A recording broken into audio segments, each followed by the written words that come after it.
ಪಲಾವ್ ಮಾಡ್ತಾಯಿದ್ದೀನಿ. ಒಂದು ಹೀರೆಕಾಯಿ, ಬೀನ್ಸು, ಕ್ಯಾರೆಟು, ಆಮೇಲೆ ಎಣ್ಣೆ ಹಾಕಿದ್ದೀನಿ. ಇವಾಗ ತುಪ್ಪ ಹಾಕ್ತಾಯಿದ್ದೀನಿ, ಚಕ್ಕೆ ಹಾಕ್ತಾಯಿದ್ದೀನಿ, ಪಲಾವ್ ಎಲೆ 2 ಹಾಕ್ತಾಯಿದ್ದೀನಿ, ಸೋಂಪು ಸ್ವಲ್ಪ ಹಾಕ್ತಾಯಿದ್ದೀನಿ, 2 ಈರುಳ್ಳಿ ಹಾಕ್ತಾಯಿದ್ದೀನಿ, ಸಣ್ಣಗೆ ಫ್ರೈ ಮಾಡ್ತಾಯಿದ್ದೀನಿ. 1 ಸ್ಪೂನ್ ಬೆಳ್ಳುಳ್ಳಿ ಶುಂಠಿ ಹಾಕ್ತಾಯಿದ್ದೀನಿ, ಪೇಸ್ಟ್ ಹಾಕ್ತಾಯಿದ್ದೀನಿ. ರುಬ್ತಾ ಇಲ್ಲ ಇದಕ್ಕೆ, ಅದಕ್ಕೋಸ್ಕರ ಎಲ್ಲ ಪೇಸ್ಟ್ ಹಾಕ್ತೀನಿ. ಹಸಿ ವಾಸನೆ ಹೋಗೋವರೆಗೂ ಸ್ವಲ್ಪ ಚೆನ್ನಾಗಿ ಮಿಕ್ಸ್ ಮಾಡ್ತಾಯಿದ್ದೀನಿ. ನೋಡಿ, ಪುದೀನ ಹಾಕ್ತಾಯಿದ್ದೀನಿ, ನೋಡಿ ಕೊತ್ತಂಬರಿ ಸೊಪ್ಪು ಹಾಕ್ತಾಯಿದ್ದೀನಿ. ಆಮೇಲೆ ನಾನು ರುಬ್ತಲ್ಲ ಅದರಿಂದ ಏನು ಮಾಡ್ತಾಯಿದ್ದೀನಿ, ತೆಂಗಿನಕಾಯಿ ಪುಡಿ ನೈಸಾಗಿ ಮಾಡಿ ಇದರೊಳಗಡೆ 2 ಸ್ಪೂನ್.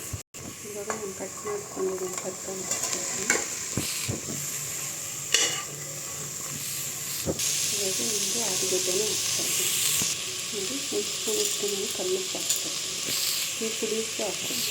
ನೋಡಿ, ಅರಿಶಿನ ಪುಡಿ 1 ಸ್ಪೂನ್ ಹಾಕ್ತೀನಿ, ಖಾರದ ಪುಡಿ ಅರ್ಧ ಸ್ಪೂನ್ ಹಾಕ್ತಾಯಿದ್ದೀನಿ, ಅರಿಶಿನ ಪುಡಿ ಅರ್ಧ ಸ್ಪೂನ್ ಹಾಕ್ತೀನಿ, ಬ್ಲ್ಯಾಕ್ ಪೇಪರ್ ಅರ್ಧ ಸ್ಪೂನ್ ಹಾಕ್ತಾಯಿದ್ದೀನಿ, ಗರಂ ಮಸಾಲೆ ಅರ್ಧ ಸ್ಪೂನ್ ಹಾಕ್ತೀನಿ. ಚೆನ್ನಾಗಿ ಮಿಕ್ಸ್ ಮಾಡಿ ನೋಡಿ, ಪಲಾವ್ ಮಸಾಲೆ ಸ್ವಲ್ಪ ಹಾಕ್ತಾಯಿದ್ದೀನಿ, 1 ಟೊಮೆಟೊ ಹಾಕ್ತಾಯಿದ್ದೀನಿ. ಇವಾಗ 1 ಗ್ಲಾಸ್ ಅಕ್ಕಿ ಹಾಕ್ತೀನಿ. ಸ್ವಲ್ಪ ಇದರಲ್ಲೇ ಹುರಿಸ್ಬಿಡಿ, ಪಲಾವ್ ಟೇಸ್ಟ್ ಕೊಡುತ್ತೆ.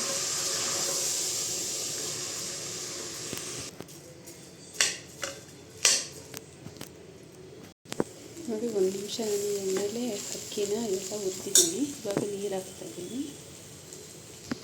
ನಾನು ಒಂದು ಗ್ಲಾಸ್ ಅಕ್ಕಿಗೆ 2 ಗ್ಲಾಸ್ ನೀರು ಹಾಕ್ತಾಯಿದ್ದೀನಿ. ಲಾಸ್ಟಲ್ಲಿ ಉಪ್ಪು ನೋಡಿಬಿಟ್ಟು ಕುಕ್ಕರ್ ಮುಚ್ಚಲಿ 2 ವಿಷಲ್ ಬರ್ಸ್ಬಿಡಿ, ಸಾಕು, ಇದು ರೆಡಿ ಆಗುತ್ತೆ. ನೋಡಿ, ಈ ಥರ ಚೆನ್ನಾಗಿ ಬಾಯಿ ಬರುವಾಗ ನೀವು ವಿಷಲ್ ಇವಾಗ ಕುಕ್ಕರ್ ಮುಚ್ಚಿ ವಿಷಲ್ ಬರೆಸಿ 2 ವಿಷಲ್ ಸಾಕು.